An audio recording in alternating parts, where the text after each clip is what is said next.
Hi hello నమస్తే welcome to the channel Telugu Rajyam. నేను మీరా. వేణుస్వామి మీద కేసు నమోదైంది. ఎస్, మీరు వింటున్నది నిజమే. నిజంగానే వేణుస్వామి మీద Telugu film journalist association case నమోదు చేశారు. Because of the reason Naga Chaitanya మరియు శోభితా ధూళిపాలకు సంబంధించినటువంటి ఆ వైవాహిక జీవితానికి సంబంధించి ఆయన చేసినటువంటి జాతక చక్రపు వ్యాఖ్యలు.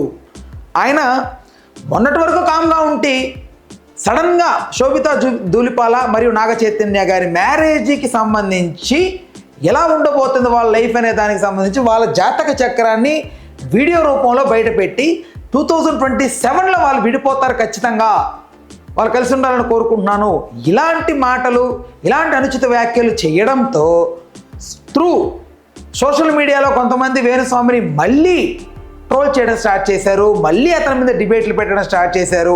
ఎన్నిసార్లు కొట్టినా చావని పామురా నువ్వు అంటూ రకరకాల మాటలు వేణుస్వామిని అంటడం స్టార్ట్ చేశారు. అది అంతటితో ఓకే, కానీ వేణుస్వామి ఎంత చెప్పినా వినడకపోవడంతో Telugu film industry journalist association ఆయన మీద కేసు నమోదు చేయాలి అని కరాఖండిగా ఒక డెసిషన్ అయితే తీసుకున్నారు.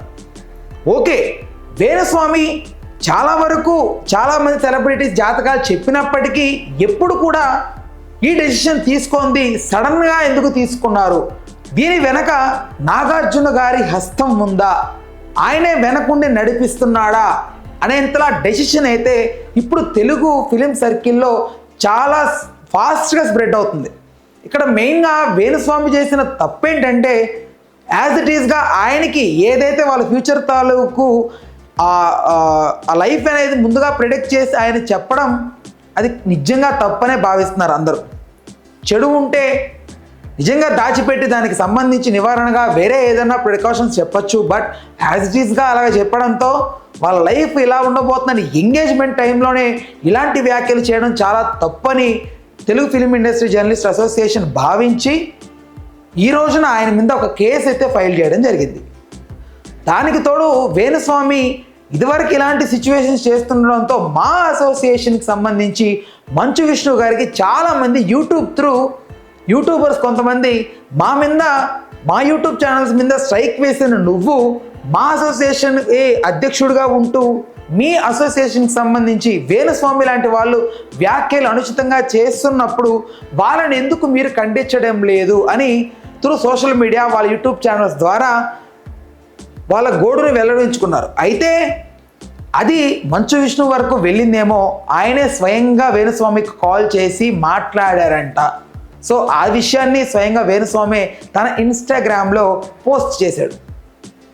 అక్కడ కథ ఆగిపోయింది అనుకున్నారు, కానీ ఇప్పుడు ఆ కేసు ఫైల్ అవడంతో మొత్తం చర్చనీయాంశంగా మారింది. అసలు వేణుస్వామి ఇప్పుడు ఈ డెసిషన్ వల్ల కేసు ఫైల్ చేయడం వల్ల ఎలాంటి చర్యలు వేణుస్వామి మీద తీసుకోబడతాయో, ఆయన్ని బహిష్కరిస్తారా, పూర్తిగా ఈ సినిమా రంగానికి సంబంధించి నేను జాతకాలు చెప్పను, పొలిటికల్ రిలేటెడ్ కూడా నేను జాతకాలు చెప్పను అని ఆయనంతటా ఆయనే ఒక రియలైజేషన్ వీడియో పెట్టి మళ్ళీ తెర ముందుకు వచ్చి ఇలాంటి వీళ్ళకి సంబంధించిన జాతకాలు మళ్ళీ చెప్పడం స్టార్ట్ చేసేసరికి నిజంగా వేణుస్వామి మీద చాలామంది అటు అక్కినేని అభిమానులు కానివ్వండి, సినీ రంగంలో వేణుస్వామిని ద్వేషించే వాళ్ళు కానివ్వండి ఆగ్రహంతో ఊగిపోతూ వచ్చారు. ఇప్పుడు వేణుస్వామి మీద ఈ కేసు ఫైల్ అయిన తర్వాత చాలామంది ఆస్ట్రాలజర్లు కూడా వేణుస్వామికి సపోర్ట్ చేస్తారా, లేదంటే వేణుస్వామిని శిక్షించడాన్ని అందరూ సపోర్ట్ చేసి వేణుస్వామికి తగిన శిక్ష పడాలని కోరుకుంటారా, వేచి చూడాలి ఖచ్చితంగా. సో మరిన్ని వీడియోస్ కోసం, మరిన్ని అప్డేట్స్ కోసం వెంటనే మన ఛానల్ అయితే సబ్స్క్రైబ్ చేసుకోండి. చూస్తూనే ఉండండి తెలుగు రాజ్యం. నేను Meera. Please do subscribe to Telugu Rajyam channel. Please do subscribe to Telugu Rajyam channel. Please do subscribe to Telugu Rajyam channel. Hi అండి, నేను మీ ఆర్పీని, నెల్లూరు పెద్దారెడ్డి చేపల పులుసు ఓనర్ని. మీరు తెలుగు రాజ్యం అనే ఈ యూట్యూబ్ ఛానల్ సబ్స్క్రైబ్ చేసుకుని మంచి మంచి వీడియోలతో వస్తారు. Thank you so much. Hi people, I'm Sonakshi Verma and you please watch Telugu Rajyam and please subscribe to the channel.